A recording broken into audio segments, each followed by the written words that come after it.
दादा जान, तहज्जुद नमाज की कुल कितनी रकातें होती हैं और इन्हें अदा करने का तरीका क्या है? माशाल्लाह बेटा, आपका ये बहुत अच्छा सवाल है कि तहज्जुद नमाज की कुल कितनी रकातें हैं, कुल कितनी रकात हैं और इन्हें अदा करने का तरीका क्या है। बेटा, तहज्जुद नमाज की कुल 11 रकातें हैं। ठीक है बेटा, तहज्जुद नमाज की कुल 11 रकातें हैं। 8 रकात नमाज शब की नीयत से अदा करनी है, ठीक है, और उस 8 रकातें नमाज शब की नीयत से जो अदा करनी है, ये दो दो करके अदा करनी है। जिस तरह बेटा हम फजर की नमाज अदा करते हैं, बिल्कुल इसी तरह सेम हमने इनको अदा करना है, ठीक है।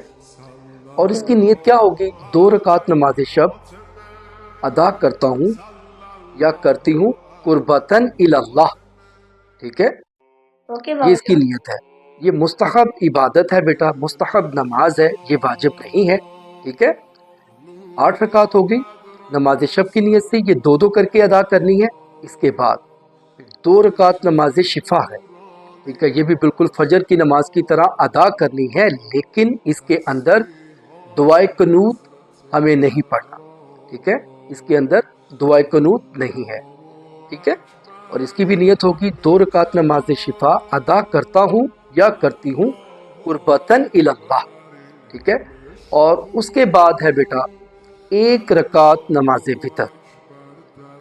1 रकात नमाज वितर, उसमें सूरह अल-हम्द है, सूरह अल-हम्द के बाद 3 बार सूरह तौहीद है, कुल हुवल्लाहु अहद, और उसके बाद 3 मरतबा सूरह फलक की तिलावत करनी है, कुल औज़ु बिल फलक।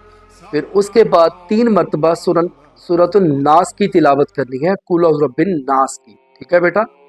उसके बाद बेटा कुनूत पढ़ना है, ठीक है, कनूत पढ़ना है, लेकिन कनूत में 40 मोमिनों का नाम लेने की ज़रूरत नहीं है, ठीक है बेटा। बिल्कुल जैसे हम फजर की नमाज में, हर नमाज में जो कनूत पढ़ते हैं, सिंपल सी दुआ बेटा वो पढ़ सकते हैं, ठीक है। उसके बाद आपने रकू करना है, सजदा करना है, और उसके बाद तशहुद और सलाम, इन नमाज को इख्तिताम करना है, ठीक है बेटा, समझ में आ गया? माशाल्लाह। पाक सैयदा बीबी फातिमा ज़हरा सलामुल्लाह अलैहा आपसे राजी हो। अल्लाहुम्मा सल्ली अला मुहम्मद व आले मुहम्मद व अज्जल फरजहु। जीते रहो बेटा, माशाल्लाह।